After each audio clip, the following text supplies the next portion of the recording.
और चलिए इस वक्त अब बड़ी खबर आ रही है। जी हां, बड़ी खबर मध्य प्रदेश से जुड़ी हुई आ रही है। मध्य प्रदेश कांग्रेस के लिए प्रत्याशियों की लिस्ट जारी हो गई है। गुना से राव यादवेंद्र सिंह को टिकट दिया गया है। विदिशा से प्रताप भानु शर्मा को टिकट दिया गया है। दमोह से तलवार सिंह लोधी उम्मीदवार होंगे। तो देखिए 3 जगहों से गुना से राव यादवेंद्र सिंह को टिकट दिया गया है। तो प्रत्याशियों की लिस्ट एमपी कांग्रेस के लिए जारी हो गई है।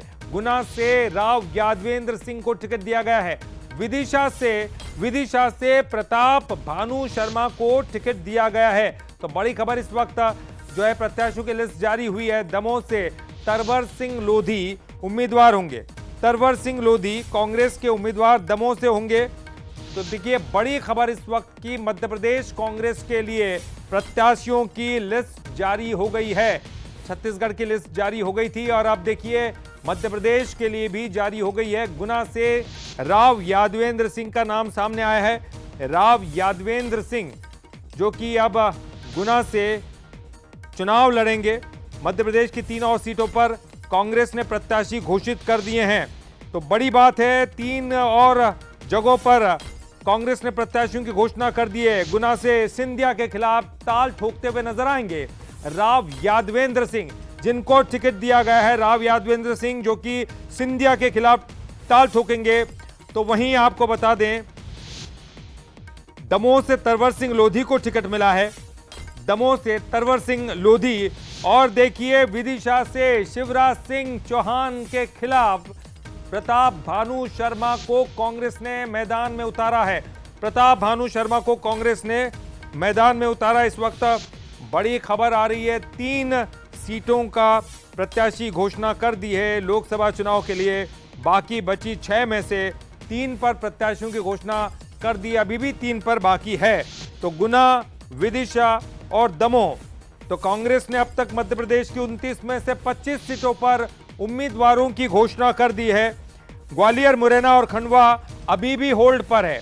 ग्वालियर, मुरैना और खंडवा अभी भी होल्ड पर है। और खजुराहो सीट आपको बता दें कि समाजवादी पार्टी के लिए छोड़ी गई गठबंधन में।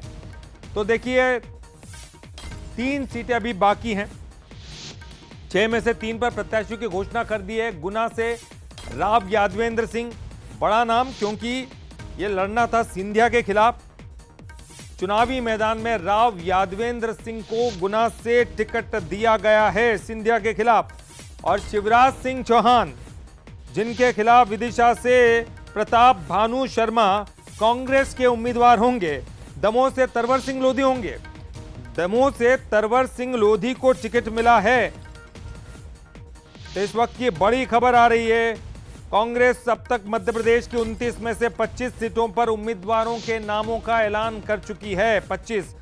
वहीं अभी भी ग्वालियर, मुरैना, खंडवा सीट पर पेंच फंसा हुआ है। अभी भी 3 सीटें होल्ड पर हैं जिन पर पेंच अभी भी फंसा हुआ है। ग्वालियर से कांग्रेस का उम्मीदवार कौन होगा, मुरैना से कौन होगा और खंडवा से कौन उम्मीदवार होगा, अभी भी पेंच फंसा हुआ है। लेकिन 3 सीटों की घोषणा कांग्रेस ने कर दी है। बड़ी बात, गुना से राव यादवेंद्र सिंह सिंधिया को टक्कर देते हुए नजर आएंगे। ज्योतिरादित्य सिंधिया के खिलाफ गुना से राव यादवेंद्र सिंह पर भरोसा जताया है कांग्रेस ने। विदिशा से प्रताप भानु शर्मा शिवराज सिंह चौहान के खिलाफ चुनावी मैदान में नजर आएंगे। इसके अलावा आपको बता दें कि दमोह से तरवर सिंह लोधी कांग्रेस के उम्मीदवार होंगे। इस वक्त की बड़ी खबर, मध्य प्रदेश की 3 और सीटों पर कांग्रेस ने अपने प्रत्याशियों की घोषणा कर दी है।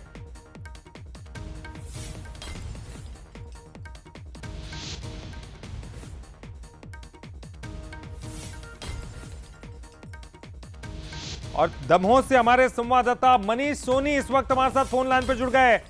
मनीष, क्या जानकारी है, तरवर सिंह लोधी कितनी बड़ी और कड़ी टक्कर दे पाएंगे? समाज से ताल्लुक रखते हैं। दरअसल ये बंडा से विधायक भी रह चुके हैं, ये कांग्रेस से विधायक रह चुके हैं। और मैं आपको बता दूं कि जो राहुल सिंह बीजेपी से प्रत्याशी हैं और तरवर सिंह, ये एक साथ चुनावी मैदान में आए थे कांग्रेस से और दोनों एक साथ विधायक बने थे। राहुल सिंह ने पार्टी बदली थी और भारतीय जनता पार्टी में आए थे और उन्हें इस बार भारतीय जनता पार्टी से टिकट मिला है और तरवर सिंह लोधी जो कांग्रेस में ही रहे, हालांकि अपना पिछला चुनाव जो विधानसभा का था वो हार गए थे, लेकिन इस बार कांग्रेस ने उन पर भरोसा जताया और उनको दमोह लोकसभा से प्रत्याशी बना है। कुल मिलाकर ये कहा जा सकता है कि दोनों लोधी समाज से ताल्लुक रखते हैं और दोनों के बीच एक कड़ी टक्कर हो सकती है। ललित, तो कड़ी टक्कर यहां पर हो सकती है, लेकिन बड़ा पेंच फंसा हुआ था। हालांकि 6 सीटों में से केवल अभी 3 ही सीटों पर नामों की घोषणा हो पाई है, दमोह भी उनमें से एक था। क्या जो है पेंच फंसा हुआ था और किस बात को लेकर इतना मंथन हो रहा था?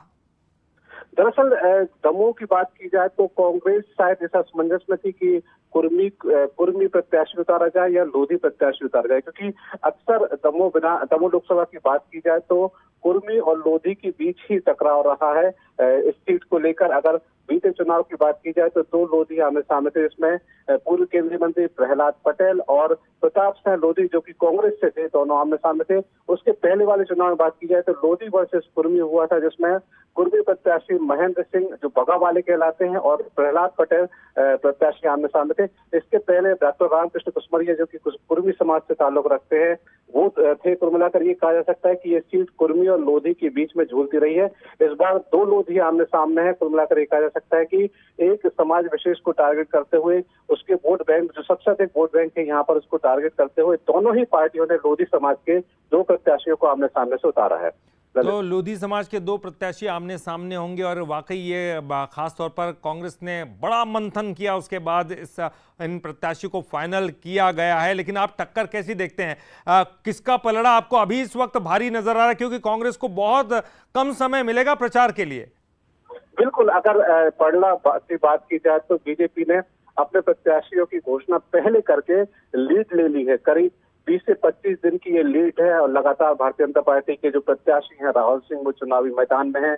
लगातार वो बैठकें कर रहे हैं, बैठकों का दौर उनका जारी है। लगभग दमोह की जो 8 विधानसभा है लगभग सभी विधानसभा में वो जा चुके हैं, अपनी उपस्थिति दर्ज करा चुके हैं। वहीं दूसरी तरफ देखा जाए तो तरवर सिंह को आज से शुरुआत करनी पड़ेगी।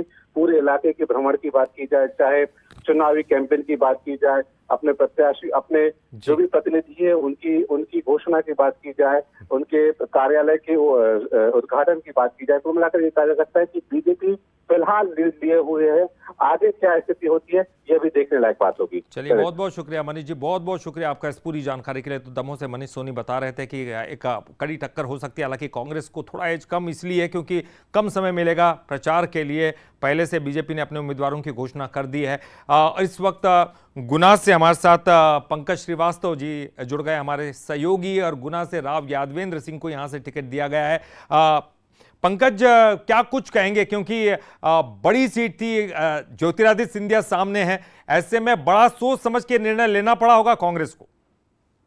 बिल्कुल, कांग्रेस ने जो निर्णय लिया है ये एक तरह से कहा जाए तो 2 लाख जो यादव वोटर को देखते हुए यादवेंद्र सिंह यादव को टिकट दिया गया है। मगर बात की जाए यादवेंद्र सिंह की तो केवल अशोकनगर और मुंगावली में ही उनका होल्ड है। अभी तक उन्होंने पूरा एक तरह से कहा जाए तो लोकसभा को भी नहीं देखा है।